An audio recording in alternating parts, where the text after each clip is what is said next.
Welcome to the Business for Breakfast seminar series presented by Huddleston Bolin.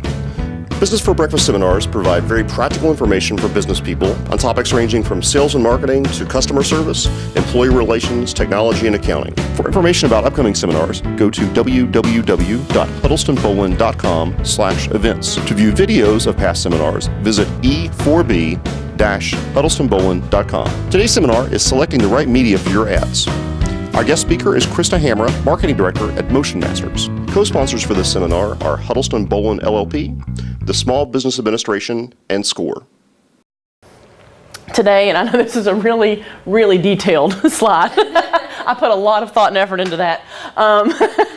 Today, I just wanted to talk to you a little bit about the strengths and the weaknesses of each of these things. And then, of course, at the end, yeah, video, since that's what I'm doing now, all strengths. There's nothing negative about video at all. Everybody should do it and do a lot of it. But at the end, then I will be happy to answer any questions about your particular situation, or if you wanted to know something maybe I didn't cover, or wanted me to expand on something that I did cover.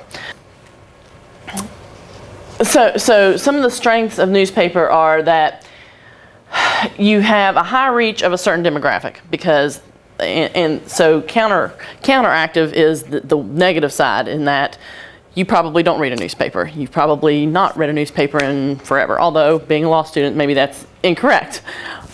But it's probably not your primary source of information getting, I would think. Because you can read it online. You can read, exactly. So a strength is that you are reaching a certain demographic, typically over 35 years of age. So the idea is that they have a higher income, they have a higher education level, because they are already sort of more established in what they're doing. So whatever you're selling, whatever you're pitching, ultimately you think that they would be able to purchase. There are some different size options. So from a budget standpoint, it's a little easier to determine how often and what size you want to do something. But I caution in that area, and that is that if you are strictly looking at your budget and you only want to do a small ad and you only want to do it one time and see how it goes.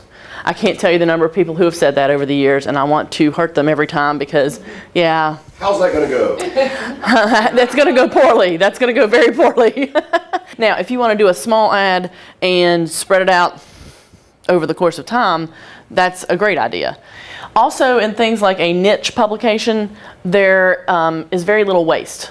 You know, when you're talking about a daily newspaper, you don't know whether they picked it up from the guy sitting outside of Macy's who's trying to get you to sign up and give you an umbrella and all that good stuff that I'm sure you've seen them, or whether it is somebody who owns a company, or whether it could be anybody. You really don't know.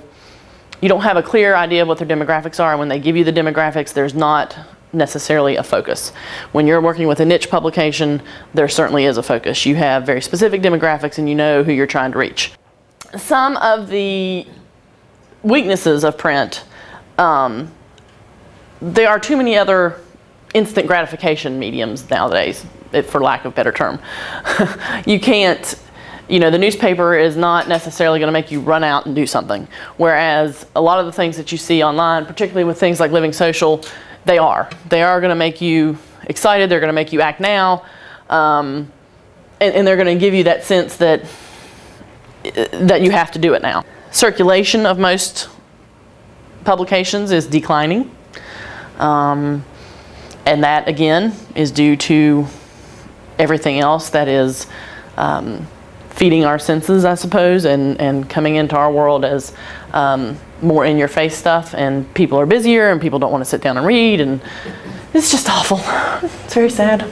And you're also clumped in with other ads. Now, you have that with other things as well.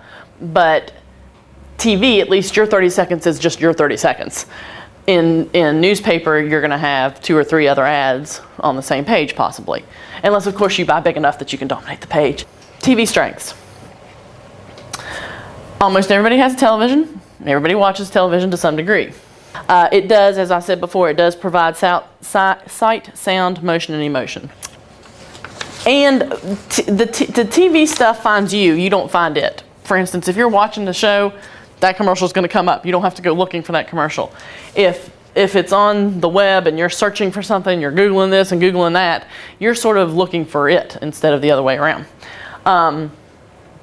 Some weaknesses of television, it can be costly, but it can also not be costly. Again, it depends on who you want to reach, when you want to reach them. Daytime versus prime time, that's huge.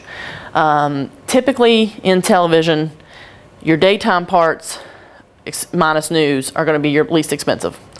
Your news is going to be your next level, whether it's 6 a.m. news, 6 p.m. news, that's going to be the next level of cost. And then your prime time is going to be prime time. That's why you don't see a lot of local commercials in prime time. And sometimes it can look like a local spot. You don't want your TV spot to look so local and cheesy. And you definitely don't want the sound quality to be poor, because if the video itself has poor sound quality and you put it on TV, it's not going to change the sound quality. It's still not going to be what you want it to be. And this is a representation of your business and your livelihood and what you do, and so you want to make it the best it can be. The DVR Netflix effect is certainly having an effect on television advertising and whether it's bringing what it used to bring, forwarding through commercials and things of that nature. People are more active in their lives. A lot of kids are playing video games now with their Xboxes and their Wiis or whatever, if they even still use Wii, PlayStations and all that good stuff.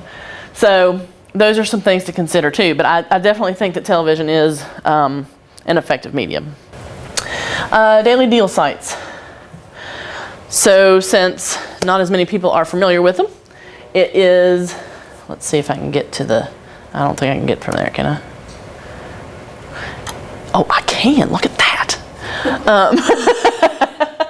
Okay, it is a daily deal. You get at least 50% off of whatever it is that's being offered. And you have only a certain amount of time to buy it, and it goes away. It's anything from restaurants. Restaurants do great. It's restaurants, it's spas, it's teeth whitening, it's LASIK eye surgery. It's craziness. It's skydiving. I'm sure you've probably seen some of the commercials. They do mostly cable and they do mostly E-entertainment television. I don't know why. But anyway, that's where I've always seen their commercials. But you go to the website, livingsocial.com, you sign up for free, you get an email that tells you what the deal is every day. So the strengths are, it's a great way to build your awareness and visibility at no cost to you, because the way it works for the merchant is they don't pay anything to be on the site. But, and I notice I said risk and not cost, because there is a cost to you, but there's not a risk to you. You're not writing a check to somebody like you are for regular advertising. You're not saying, for this 24 hours of exposure, I'm going to give you $2,000. There's no money exchanges. You do not ever send Living Social money for any reason. So it's a great way to build that visibility. The other side on the weakness is that in most markets, it's crazy oversaturated. There's Living Social, there's Groupon, there's Buy With Me, there's, I think Facebook or Yahoo or Google or somebody was doing it for a while. They've stopped doing it. And then they have all their little local ones too. So it's just crazy. So there's both sides of that. It's a great way to get new customers. One of my customers specifically who told me he'd sold about 80 vouchers, and he told me that only about 10 of them were people that had been there before. So he had 85% or so of those people who were coming in new customers, and that's the point of it. And the point is that and then the other benefit is that you upsell them. Yes, you're giving them a huge discount on X, but once they get in there, you upsell them. If it's a restaurant and I have, $30 to use, and I only paid $15 for it, chances are I'm going to go in there, I'm going to spend $50.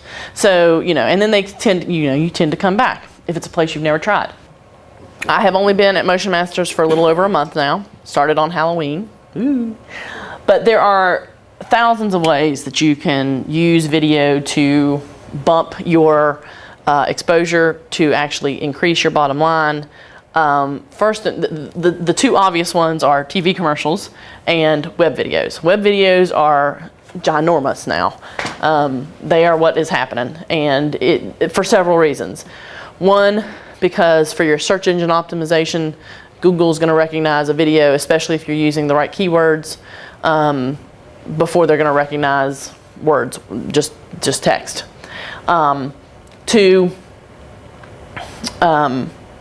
Many studies I have read since I've been at Motion Masters have shown that people would rather watch a video than read the words. And I'm the same way. I'll go on a website, and if there's too many words, I just go, really, I can't. I just need to find what I need to find. I need to know what I need to know. So if you have, a video on there that kind of gives you the basics, then, and you can have more than one video on your homepage, or on your About Us, you can tell about us. On your, whatever, services page, you can have some services. The downside, it's not really a downside so much as it is be sure that your length is appropriate. Don't have, obviously TV commercials are going to be 30 seconds typically. But if you put a video on your website, depending on what it is, no more than 3 minutes, 2 to 3 minutes if it's an About Us kind of thing. If it's a training or something, no more than 10 or 15 minutes. You got to keep people's attention, and somebody's not going to sit there and watch 12 minutes of video on a computer.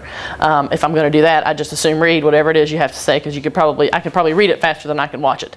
And make sure you have a purpose for what you're putting on there. Don't put video on there just to say, I've got video on my website. Make sure that you have a very specific idea of what it is you're trying to accomplish with your video, and then reach out to someone and ask them how to make that happen. And it can be costly, but what will help you keep it not being costly is if you have that clear direction, and if you have a budget. If you go to someone and say, I have this amount of money, this is what I want to do with it, this is what my goal is for it,